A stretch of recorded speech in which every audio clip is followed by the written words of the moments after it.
Το δοξάτο της δράμας είναι μία μηχανή του χρόνου.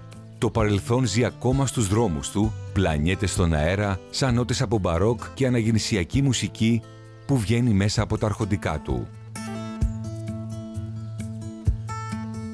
Αυτά τα κτίσματα, δείγματα της λαϊκής αρχιτεκτονικής της Μακεδονίας, αντανακλούν την εποχή τους, κρατώντας ζωντανή την νοσταλγία και την αυθεντικότητα του παρελθόντος.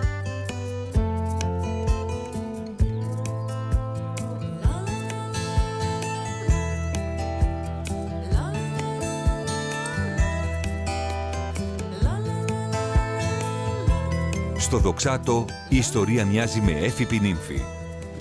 Επισκέψου τους ιππικούς ομίλους της περιοχής και παρακολούθησε τις περίφημες υποδρομίες που γίνονται πάνω στο στίβο της μακραίωνης παράδοσης.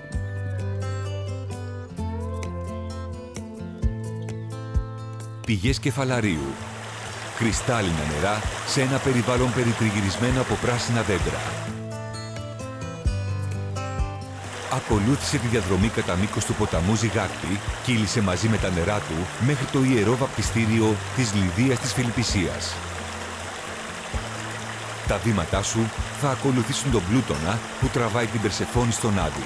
Απόλαυσε τη βλάστηση και τους πέτρινους σχηματισμούς.